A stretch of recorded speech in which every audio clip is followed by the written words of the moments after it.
Recall this is week 12 of our 511 in the spring of 2023, which will be repeated in the fall of 2023. And some of you will watch the recording at that time. Hopefully I'll still look the same.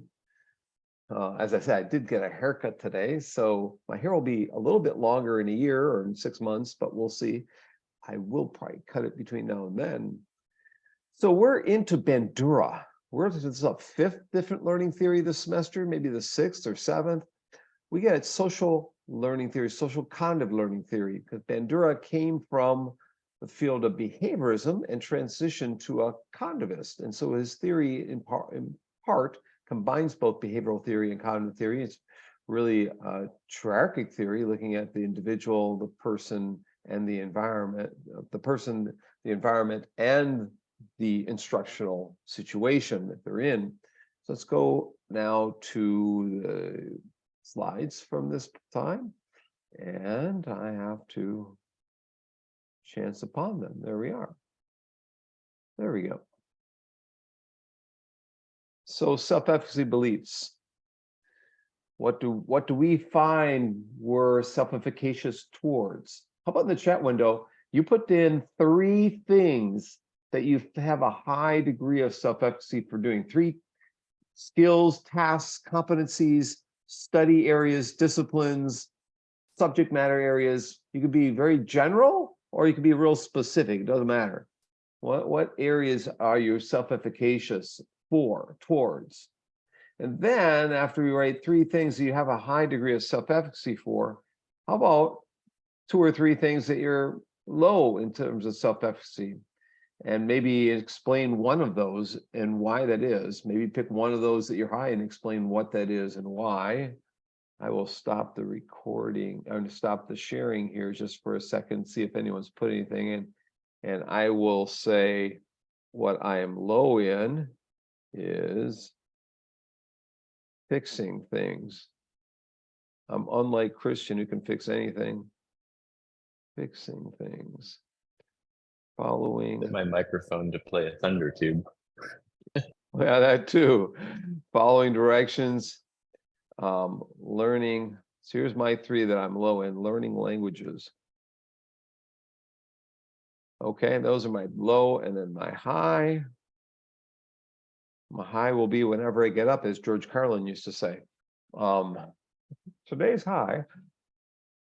Okay, I should be quiet now so people can write in the window here.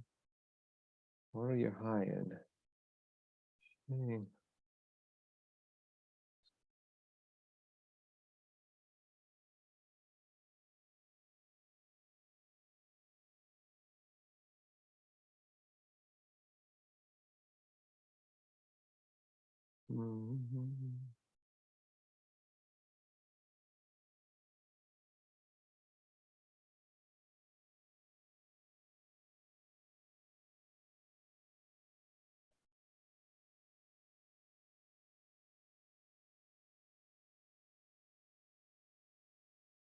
And I said, these things I'm high in: shooting basketballs from a distance, historical names and dates, and coordinating events. No one's put anything in here that I see. Everyone's, oh, Nick's got in here, teaching reading skills. Thanks, Nick, for helping me out there. Yeah, sorry, I hit enter too soon, so I got my other 2 highs down. Let me see. Okay, we should you as a discussion facilitator, and you can take care of my car. All right. And Christian didn't have anything yet, except for his drum he's got there, or whatever that is. Drum roll to Christian. Question asked. Thunder tube. Thunder tube. Thunder tube. Aha. I read your blog. I could see writing as a strength there. And remembering numbers. Okay. Question asking for Christian every week. He has questions for me. That's great. Okay. All right. I'll go back to the slides here. Okay. So Bandura was concerned about people and their adjustments to environments, in effect, and how one can facilitate learning of individuals by understanding the environment that they're working in, as well as the individual background that they have and the content that one's trying to impart. And self-efficacy becomes a huge part of his theory or belief system. So self-efficacy is a belief system that is related to behavior and outcomes. People make judgments about whether they can do things, their capabilities, their skills, their talents, based on the beliefs that they engage in, and whether they can succeed or they're likely to fail at that particular activity. So my first grade teacher told me I was no good at reading or writing. I tried to prove her wrong by reading 120 books in second grade and doing book reports every day after school. Was I high in self-efficacy as a reader? Probably not. I was high in volition and motivation necessary. So something that overrides all this can be one's motivational structures or system in your particular mood that you're in. These slides I had up last time. I'm just going through and repeating a couple of these because it's going to get us to where I want to be. So self-efficacy, belief in one's capabilities to execute an action, to engage in a particular task or activity, to follow something through to completion, if you will. And that's based on one's self-assessment, self-appraisal of whether or not one has the capabilities, the skills to succeed and to meet one's goals. So self-efficacy, it can be content related, that Jennifer is really good at writing, or it can be specific task related. It could be Jennifer's very good at persuasive writing or blog reflection. Self-efficacy can be a global concept. In addition to that, it can be, we could be self-efficacious in our dealings with everybody all around the world in every activity. So it can be very domain specific, task specific, as well as there's in effect, a self-efficacy G factor, a general self-efficacy, as well as a self-efficacy, a D factor, domain specificity area. So, both Nicholas and Christian are handy people who can fix things like cars. So that is content related skills, not a global skill. It might be in fact task specific, and Nick might be really good at oil changes or fixing the brakes on a car. Probably not fixing the brakes, but maybe changing the clutch in the old days when we used to have clutches that wore out. And whereas Christian might be really good at other aspects of auto maintenance or apartment maintenance or other kinds of things. Those are all task-specific areas or content, so they're not global, but self-efficacy can be both global and task-specific. So there's not one, in terms of a switch that we say we're going to be highly self-efficacious throughout our lives, although there's this general G factor or global factor. And so, we have these outcome expectations. We have pain or pleasure. We have social effects. We have physical, social, approval. Christian getting an A in this class, or getting a bonus at work if he does well in his graduate program, or getting some other kind of recognitions for his final portfolio, or maybe he does the outstanding dissertation or year award or so forth. And it could be also penalties. There could be something where he might flunk his dissertation. He might, pass with major revisions that take months to complete. I hope that's not the case, but let's not go for that. Let's not try for that one. Okay, so so there can be physical impacts, and or expectations. Being something in a highly pleasurable situation, or it can be, the social approval from one's peers or one's mentors or other people. There also can be self-evaluation and reflecting on one's own actions in the world and one's behaviors and so forth. And that's probably the most common, is self-evaluation. It probably overrides the other two, because we're self-evaluating every second of the day how we're adjusting to different people and environmental cues out there, if you will. And maybe, even though pleasure and pain we think to be the most impactful, I would probably think number 2 is the most impactful thing, the social approval and disapproval that we get from our peers and others. So number 3 is the most pervasive. Number 2 is the most impactful, I would say. And number 1 is the one you probably think about the most, pleasure or pain, right? In terms of expectations. So more on self-efficacy.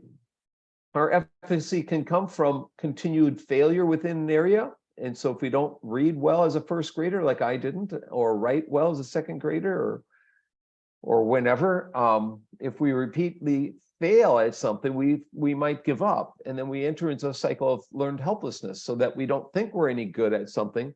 And so we don't enter back in and try to succeed and try to read or try to write, try to become as good as Jennifer as a writer, or as good as I am at learning history, or something else. And so we have our mastery experiences based on our past. So maybe Jennifer had good mastery experiences early on in her life. She was writing, maybe, there were people in her life who were also writers, or influenced her writing, or some other reasons why. You also could be, more self-efficacious, or get some self-efficacy from watching others perform a task and get positive or negative feedback on their performance, and then internalizing that. And then, Tiger Woods winning the Masters, and then we start golfing like the young kid I showed last week, and just expect to get success based on his form, or the persistence and so forth, in our belief that we can do better. There's social persuasion, someone telling you you can do better, you can do a good job, that your skill-based enables you to do a particular task, or equips you well. The courses you had, the experiences you had, equip you well for being an instructional designer, for being a change management agent like John Graves from a couple of weeks ago. And then there's physiological cues, like the anxiety attacks we might face when Daria and I have to give a speech, and we haven't prepared for the last couple of weeks, and there's only one day left to prepare, and then we get all these panic attacks and sweats. And the same is true of any of you going in and taking a quiz or exam or something like that. But the outside, someone telling us that we can do it. You can do it. You can do it, Waterboy, as Adam Sandler in the movie Waterboy said. And if you saw Adam Sandler a couple of weeks ago winning the award that he won for comedy or for literature, it's a Samuel Clements Award. The guy who wrote Mark Twain, or a guy who wrote Huckleberry Finn, the Mark Twain Award, he got a couple weeks ago. So you can do it. You can do it. You can do it. You can do it. So over and over again, Christian's been hearing, you can do it. You can do it. Dare to believe. Dare to do something. So it could come internally, it could come externally, it could come vicariously from watching others, right? So there's a number of different ways in which one can build self-esteem. It could come through successes that we have in life. So high self-efficacious people, what does that have to, the influence on our behavior? Well, high self-efficacious people, effort is strengthened in the face of difficulty. So if you know you're going to do well, or you believe you can do well, if you have the belief system, you will tend to persist. You'll tend to grit it out. You'll tend to, be persistent. So when my colleagues and I get a paper rejected 3 or 4 times in a row, I just tell them, let's make it better. Let's try it again. Let's adjust and make the changes that we're asked for. And I've published a fair bit, and so I probably have more self-efficacy than most of my doctoral students. And I just, tell them that based on the experience, we just have to, overcome it through, grit and determination, persistence, and passion. So, you want to blame the lack of effort rather than blaming your ability. And this goes back to motivation. And I haven't lectured on motivation yet. Maybe I need to do that in week maybe next week. In fact, I can have a little lecture on motivational psychology. So you don't want to blame your failures for the lack of ability, because ability is a stable concept or construct, whereas effort is unstable and controllable. See, it's unstable, meaning we can improve it, we can do more, we can control it. The more sustained effort towards a particular niche area, the more likely we are going to succeed at that. So we might face effort, might face difficulty, might face challenges, might face obstacles. But if we blame our failures due to the lack of effort, or the other option is to blame the strategy that we use, that we can learn other strategies to overcome it. So if we blew up the car, as I would probably do, I could read the manual on car fixing, and so you can try new strategies, or blame your effort. I didn't maybe read the manual the first time, not blaming the lack of ability. You all have the ability eventually of that. So with low self-efficacious people, they tend to slacken their effort and they end up in a cycle of learned helplessness. And so that undermines the use of skills that they may have been learning in graduate school for 4 years or for 2 years or whatever, because they don't have a high degree of self-efficaciousness, especially in instructional technology. Like Jennifer, her first class, she's going to be low in self-efficacy because she comes from a totally another field, or tends to be low. I'm just throwing that out there. I'm not saying you would permanently, but the first class one takes in a new area, we would tend to have lower self-efficacy than the students who took the class, who had a master's degree in it and now are in a doctorate, or had an undergraduate degree, like the Chinese students I have undergraduates, masters, and doctors. Well, they probably have pretty high self-efficacy for that field. But these are also culturally determined constructs. There's research out there that shows that people in East Asia tend to have lower self-efficacy than those in North America, even though they perform just as well in the tasks. And that in America, we are always building up one's self-esteem and self-efficacy towards completion or success on a task. So this is a bit of a quandary for Bandura and the people like Bandura to address, is that the American question and the North American question becomes, do we keep building up the self-efficaciousness of students that can't perform well in a task? What do we do when they still lack the skills then in these areas? And now we're in a gigantic global race with the Chinese and other cultures, and they're not taking the same pill. They're not having the students swallow the self-efficacy pills that we are. And so this is an issue. I'm sure Bandura addressed it, and I'm sure it would make a great final project for any of you looking for one. And most of you probably have your final projects, but it'd be a great paper to write anyhow, trying to relate instructional design and technology to this idea of self-efficaciousness. So feedback based on strategy and equities is probably the best. So I'll give Christian, I'll say, maybe the highlighting you did of the book in 5 different highlighter colors was not the best strategy in the world to learn the chapter content. Maybe note-taking might be a better strategy for you, Christian, or maybe you like mind mapping, like Mindomo and all those. So I'd be giving him some consultative feedback about his strategy use. Not saying that Christian, oh, you're just such a stupid guy. You wouldn't do that. You wouldn't talk down to him or demean him in some way, shape. You talk about the strategy that he used or the effort that he expended. Christian, why was it that most of the students at midterm had turned in all the practice quizzes, but you waited till the last week to turn in all of yours? So that's another thing, that effort expenditure. When were you expending effort? So the teacher can point out that the task strategy approach was flawed, or the effort was less than their maximum effort. And that can be easily fixed the next time, right? So there's where you want to put the emphasis as an instructor. Now, taking Bandura's work to a larger scale includes, as I said last time, his work in other countries around the world.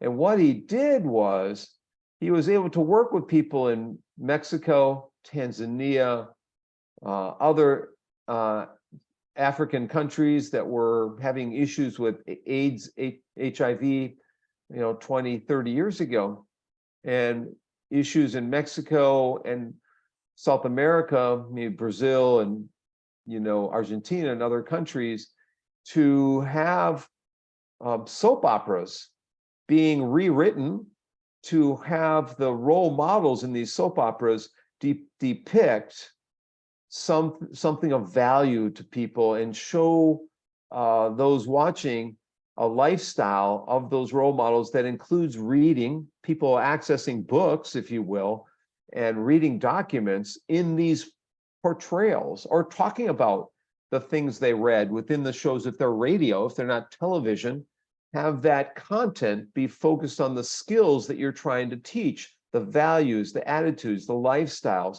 in the role models out there. So these soap operas in Mexico and parts of South America were purposely created based on Bandura's social cognitive theory, that were in the end transforming lives by enabling people to discard their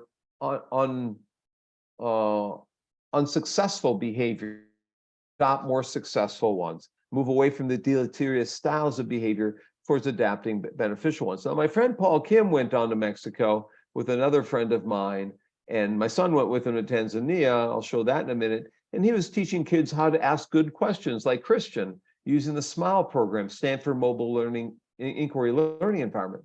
The kids got to ask different levels of questions and tried to get at 5 levels, from knowledge level to comprehension and creativity and evaluation and so forth.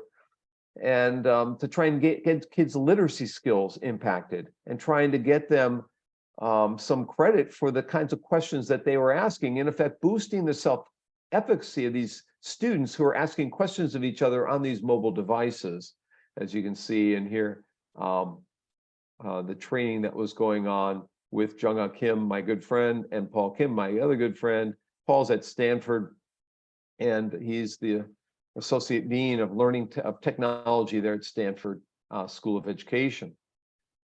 There's Paul working with the kids there about the content questions that they were asking and so forth. And again, they were asking these on their mobile devices and sharing these questions. Now today, the SMILE program has changed to SMILE Up, and SMILE Up has AI-based question asking behind it and a database of millions of questions, and it will rate the level of questions kids can ask. And so they make a game out of asking higher and higher levels of questions and so forth, and trying to boost kids' literacy through this question asking system. So, I just got various pictures here where they're showing the students there, and they're outside. He's been in Rwanda, in India with blind children, in Dominican Republic with blind children there too, in Honduras. He built a pocket school project where your teacher's in your pocket, providing different contents in math and science and physics and other things, where the parents might be migrant workers and they don't have teachers close by, and he puts all these contents available on these machines, and he has kids interact around them with questions that they ask about the content that they're learning.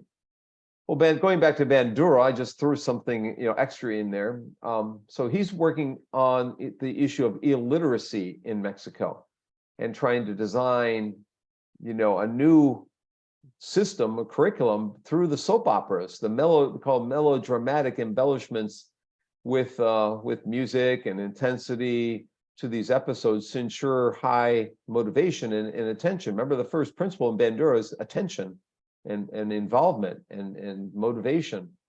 And so they try and create role models that are somewhat similar. Remember, you have to have good role models that are similar to you and who are trying to learn skills out there.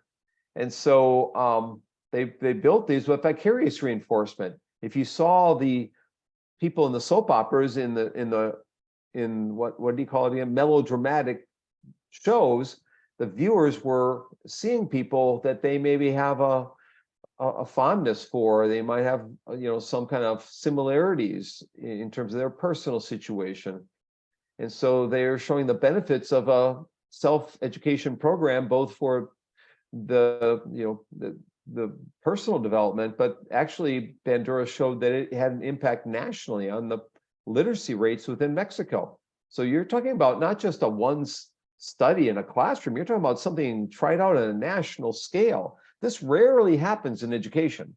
This rarely happens where, you see the impact of a theory in education taken on a countrywide or regional stage, in some ways, in terms of HIV and AIDS, on a global scale. We're talking impact, right? Major impact. So, they're able to provide these transitional role models of how they could live their life. They went from, in terms of enrollments in national literacy, before the serial dramas, they had 99,000 signing up a year, and after the dramas, 840,000 signing up because of the dramatic impact, that this would have. Now, imagine if we took all the, I don't want to make political statements, but if we took all the dark money on there and spent it on literacy skills for kids, imagine what would be possible if we took all the money spent on politics on one election and spent that money on a national literacy program, or even AI in education, whatever, anyways. So we got to move on. So, that there are more and more studies out there, showing the family planning, the impact of family planning, and the use of, contraceptive devices out there. And we can see before the airing of the melodramatic soap operas, the huge growth, because, there was a problem in terms of how women were treated in some societies, how the male dominance and so forth. They could get some, issues of gender equality embedded within these soap opera dramas. They could get the acceptability of contraceptive devices, and so the increased use of contraceptives devices after the melodramatic series, 32% in Mexico, 58% in Kenya. That's the condom sales from 4% to 23%. The drop in birth rate from 34% in Mexico, 23% in Brazil. So we're talking huge impacts again, whether it's literacy, family planning, again, or HIV/AIDS, or other kinds of things. Tanzania, huge HIV/AIDS issue 20 or 30 years ago. It's still an issue, of course. And my son went with Paul Kim, by the way, to Tanzania. I'll show those pictures in a second. But the serial dramas were shown trying to utilize the principles of social psychology in countries like Tanzania, which has a huge overpopulation problem, and the spread of AIDS was a huge issue, a severe problem. And so they had 32, the control program distributed 32 million condoms in the region of Tanzania receiving the broadcast. Only 2 million in the control region did not receive the broadcast. So Bandura concludes that the serial dramas increase self-efficacy beliefs, leading them to take action to help control the spread of AIDS. So here's, again, impactful kind of situation. They tried comparing the contraceptive use in broadcast series that received radio in the drama to a large area that did not. And they had family planning and sex and drug injection practices and so forth were talked about. The radio increased listeners' perceived self-efficacy that they could exercise some control over family size. Tanzania. Frequent listeners expressed higher sense of self-efficacy than non-listeners. Frequent listeners increased both the perceived efficacy and the adoption practices that prevent the spread of AIDS.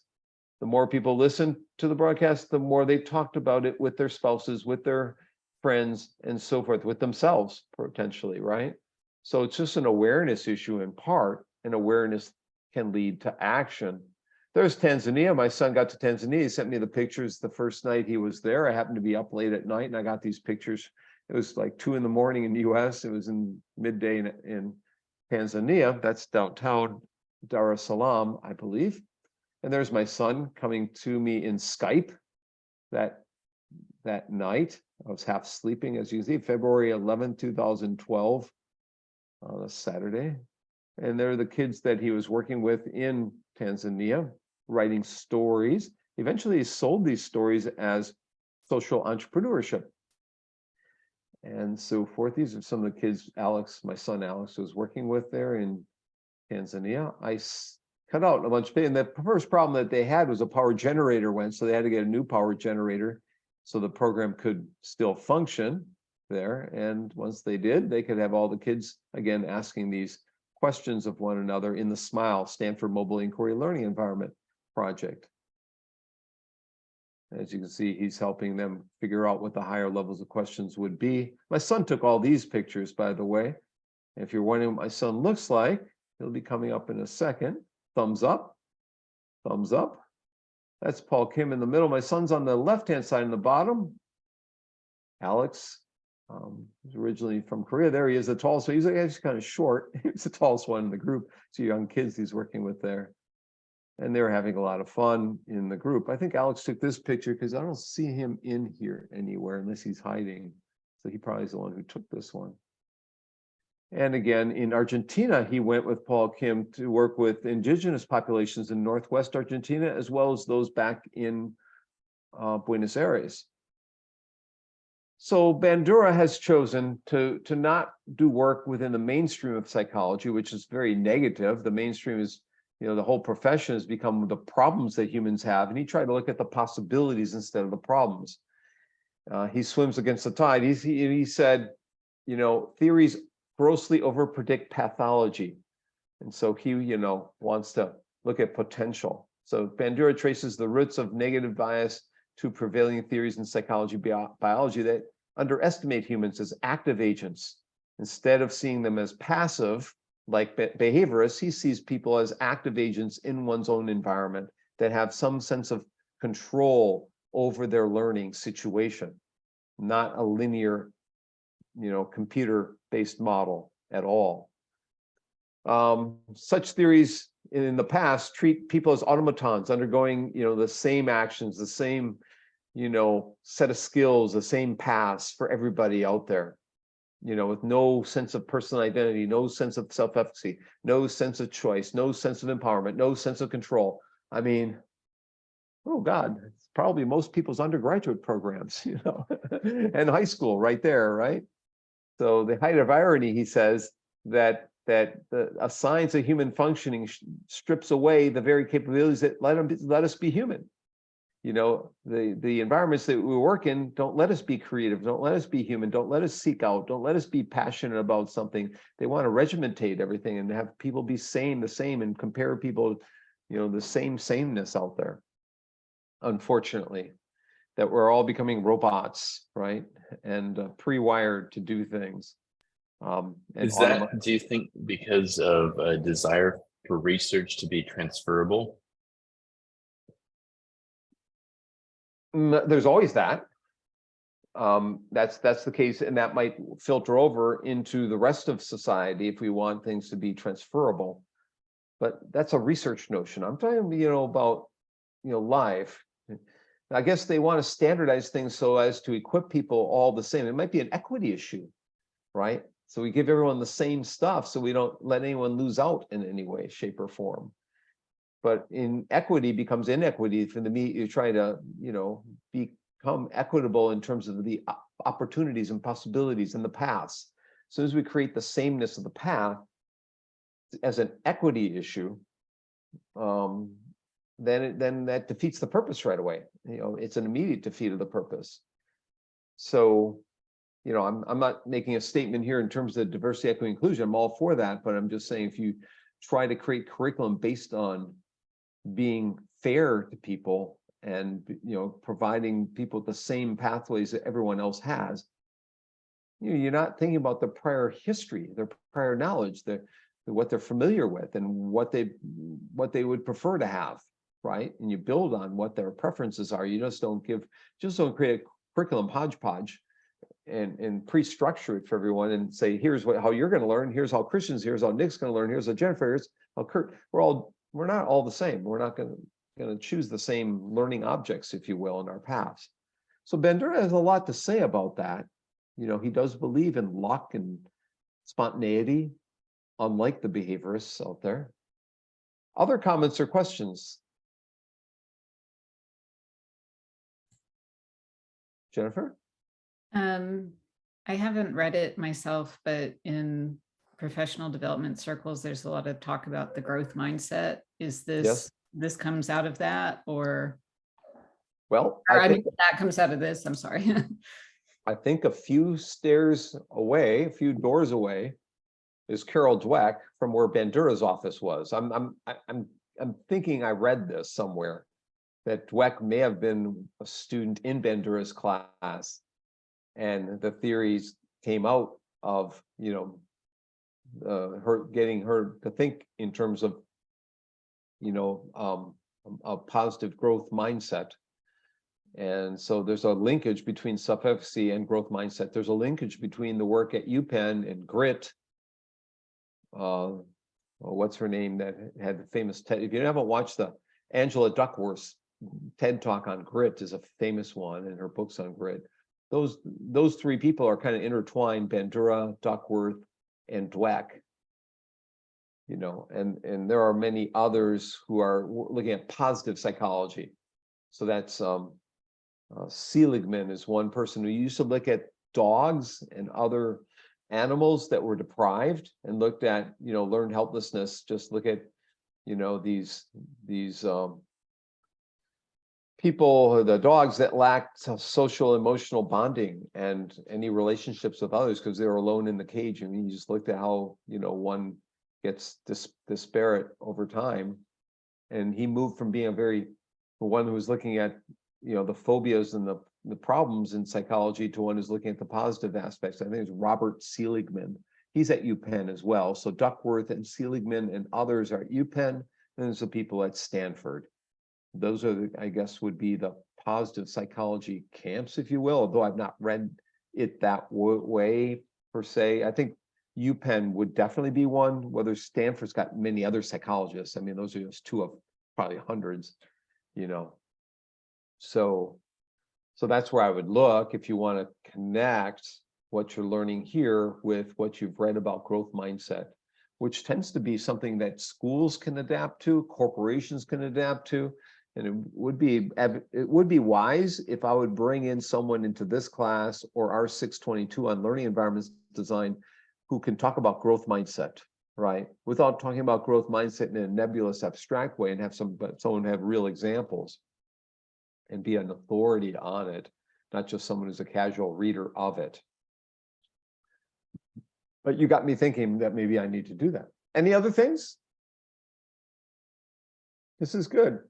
Christian, remind me that next Monday, maybe I do talk about motivation. I was thinking about next week, schema theory I can talk about, connectivism I can talk about, but maybe it's motivation. I go back to motivation theory.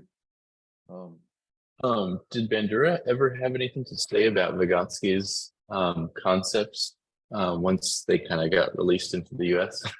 I asked him that at lunch when I sat next to him 20 years ago. And he had something, I can't remember his answer from 20 years ago. You probably can't remember my answers from 10 minutes ago. So, right. But yes, he does see the relationship between the two, most definitely. I think there's been writings, and you probably could look this up, Bandura and Vygotsky, and get kind of the overview of what maybe he's been interviewed on it. Maybe so that's something if you could look up, see if there's an interview with Bandura where he talks about Vygotsky. That would be really fascinating to read about. It'd be good for me to have too. We could even include it in the class next time. So, you know, if you can find something, that would be really beneficial.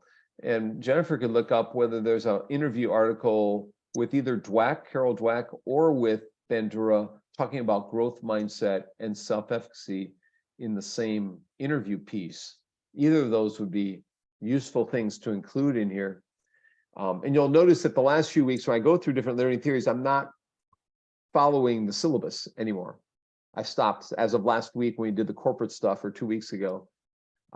So the rest of these, I'm not, I could talk about last 2 weeks are jobs in the field and ethics. I could talk about that, but I think it's better for me to give some more learning theories that you can think about and contemplate and so forth.